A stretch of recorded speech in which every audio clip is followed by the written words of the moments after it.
Hey, imagine you are 18 years old and you just finished high school, and then all of a sudden, your dreams come true where you choose to run for mayor of a city and you get elected.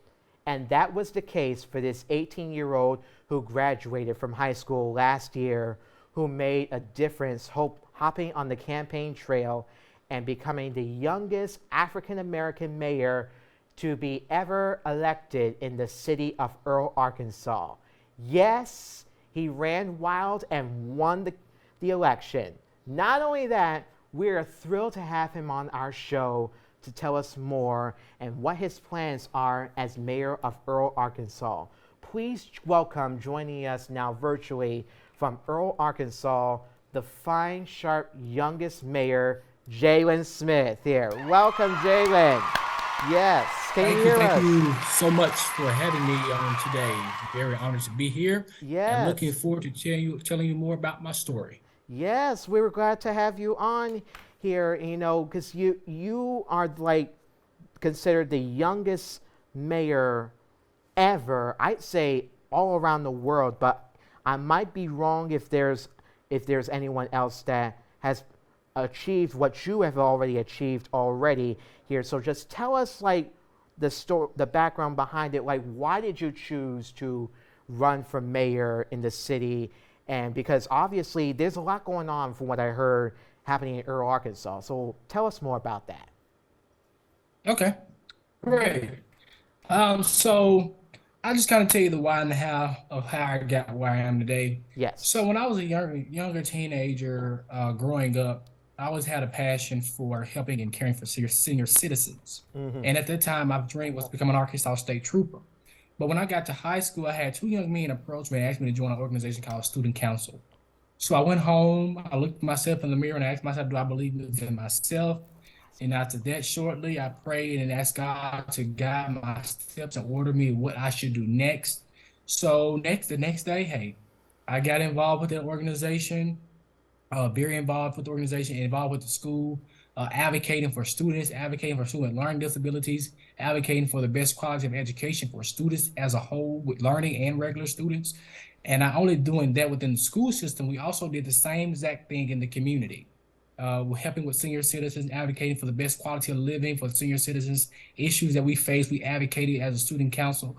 And what motivated me most to run for public office is that I got tired of students, particularly in this community, graduating and going off to college and never coming back to their hometown to make a difference within this community. Mm-hmm. And so I wanted to make a difference within this community before I moved on to the next phase of my life. And what I live by, my motto is, why should I have to go somewhere else to be great when I can be great right here in my community of Earle, Arkansas? Yes. And when I did that, ran for public office, it wasn't easy. I had different people telling me I was too young, I didn't know anything. I just graduated high school, but I didn't allow what people was telling me to define who I was trying to become as a young man, because the sky's the limit. I wrote the vision, I made it plain. I know that I was going to have obstacles, challenge, and distractions, but I did not allow those obstacles, challenge, and distraction again define who I was trying to become as a young individual. And so when I told my constituents of this community that I want to run on public safety, economic development, infrastructure, because I wanted to transform this community into something greater. And so they kind of saw some hope with that. I went around shadowing different mayors around the state of Arkansas, around this country, to kind of get the different day-to-day expectations and experience as being a mayor. And people saw that I was doing it, so they saw hope. They said, "I want somebody young in this office. I want somebody young to have the energy, the uh, the uh, the commitment, the dedication, the resilience, the pride to transforming this community." And so I just continue to press forward, regardless of the distractions, the obstacles, the challenges, because I know that's life. And we're going to have those obstacles, challenges, and distractions, but it ain't going to do nothing but prepare us for a later time in life. And so I'm just very grateful that my constituents of this amazing community gave me a chance to step up to the plate to make a difference. Mm-hmm.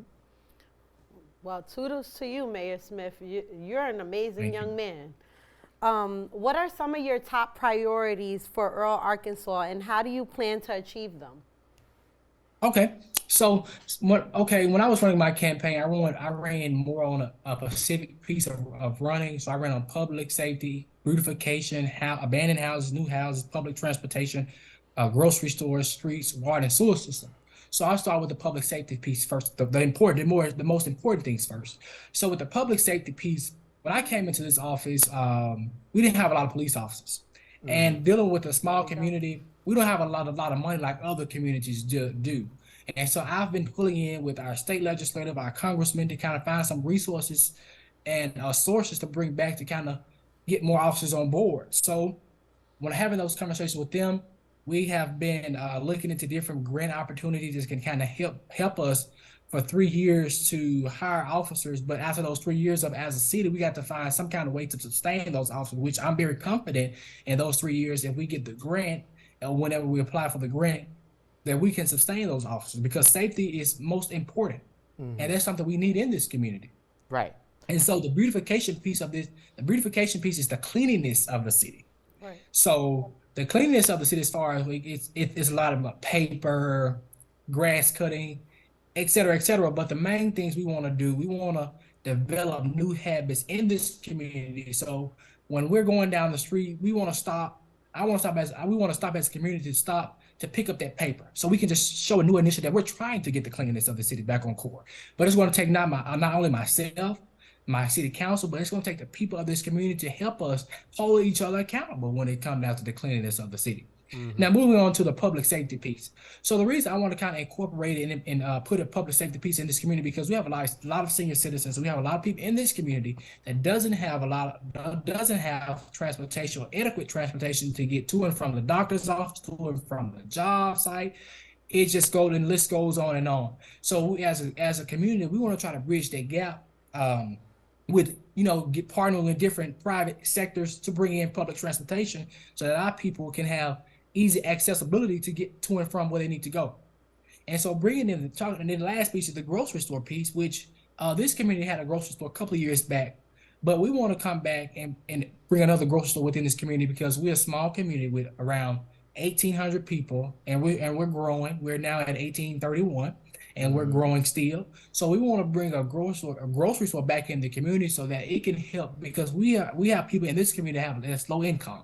And so with going back to the public transportation piece, that people in this community don't have a lot of money to pay people to take them to this place, this place, this place. So with having a grocery store within the community, it'll be a great help to the people of this community. Not only great help to these people in this community, but the other smaller cities that's probably 5 miles or about 5 minutes or 10 minutes away from us that can come also and pitch into that grocery store. And so I know that a lot of people say, well, how are you going to get that? And a lot of people also say, well, I don't think you want to get that. It's gonna be a struggle to get that. And my piece, and I tell people as a leader of this community, I would rather go through the struggle to get it than not do anything about it. Right. And so we're just looking at we just start still having conversations with our state legislators, different private sectors about how can they come in and give us some kind of assistance on the public safety piece, the beautification piece, the public transportation piece, the grocery store piece. And so since I've been in office, we've been have some kind of great hope about those different things that we're trying to do. We just got to kind of we're still in phase 1 of our plan to kind of transform this community or transform this train or transform this ship. But it all is part of the process. With part of this process, we know that we're going to have challenges, obstacles, and distractions, but we have to stay the course because we know when we're going through those challenges, obstacles, and distractions, it's not going to do anything but prepare us for a later time. Mm-hmm.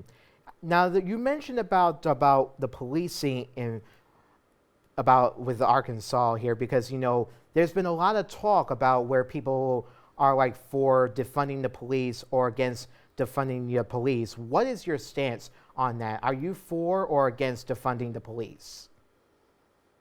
I am truly against defunding the police because if you don't have no police, who you're going to call? Right. So